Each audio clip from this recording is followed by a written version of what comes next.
السلام عليكم. حب صابسن هليجي إسلاميت مالكم إجس وحوق ده شيء مالكم لت بشي ماجو سقالية طبنكي كن سقال بقول شنية لباتنكي مقالة أمها نبرسكا هو يد لوز نورتون لت وحايا هاي كوري مشغول أوله سيداد عرورة أياي كلها يقويس كودا أبهد أرلت وحوقها وذات سفي عن وهفن وذات أوتاغرسن هقاميه ودني يد مدو مركز كافي أو دغدغاق حقوق مدانية أيا عسومهن جباد يدل أو كيمنايها يد صنفل وعدان بلاك ليجن تاسو كوكلفت قويس كيني قوران لباتر كهر رلاشدي مالكم يقص iyadoo aan loo egin kuwa yaray dadaalkeeda inay ka baxsadaan Legion 1929 hoygooda Lansing Mijan gurigooda ayaa lagu gubay 2 sano kadib early maydkiisa ayaa laga helay meel u dhow wadooyinka tareenka ee magaalada booliska ayaa xukumay in labada shil ay ahaayeen shil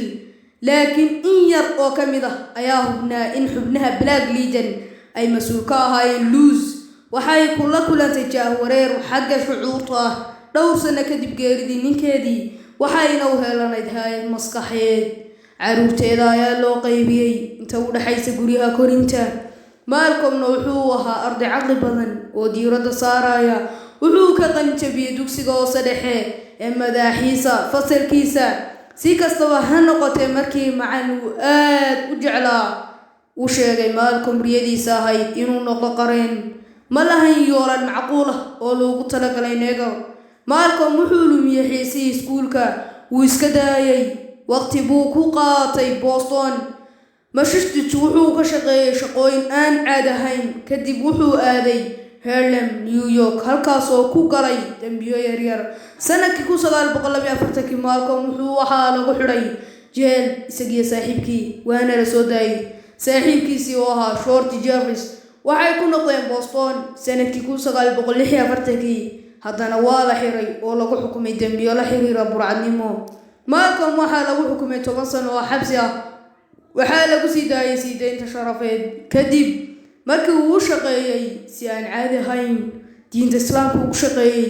Regilan wuxuu ka tirsanaa ururdiimad oo ka tirsan Nation of Islam NOE oo loo soo gaabiyay National of Islam markii uu xiiseynayay Malcolm wuxuu bilaabay inuu barto waxbarista madaxa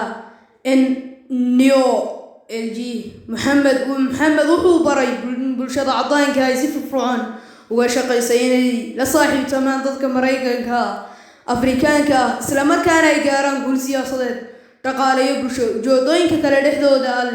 waxay u dagaalantay dawlad gaar ah oo midka kale wuxuu kula kacay dadka cadaanka waqtigii lagu qiyaasay Malcolm wuxuu ahaa xeer leh oo magaciisa cusub Egas wuxuu ku qiyaasay in yar magaca adoonka wuxuuna u doortay Egas inuu ku muujiyo magacii qabiilkoodii ee lumay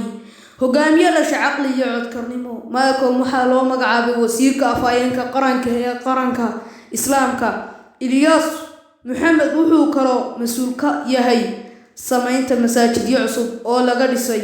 magaalooyinka Detroit, Michigan iyo Harlem. New York Malcolm wuxuu adeegsaday tiirarka wargeysyada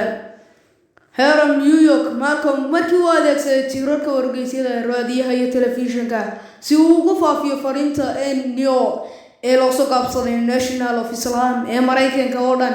ammaankiisa firfircoonaantiisa iyo xukunkiisa ayaa soo jeedatay tiro badan oo xubno cusub Malcolm waxa si weyn looga qadariyay kordhinta xigmadnimada ee laga bilaabo 500 sanadkii 1952 ilaa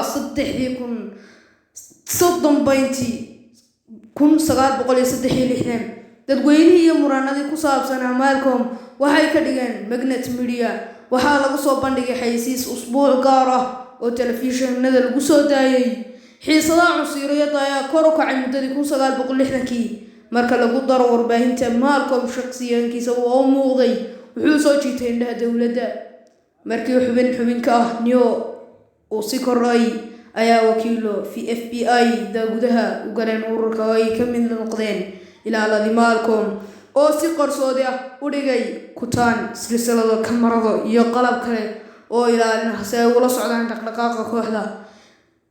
imtixaankii diintana aad baa looga imtixaamay, waxaa si xun loogala kulmay heerka dhaqdhaqaaqa xuquuqda madaniga. 1963 wuxuu bartay in taliyihiisii iyo hogaamiyihiisii LG Mohammed inay sir ah xiriir ula lahaayeen ilaa 6 haween iyo ururka qaarkood ay carruurta ku dhasheen tan iyo markii uu yimid New York. Assalaamu calaykum.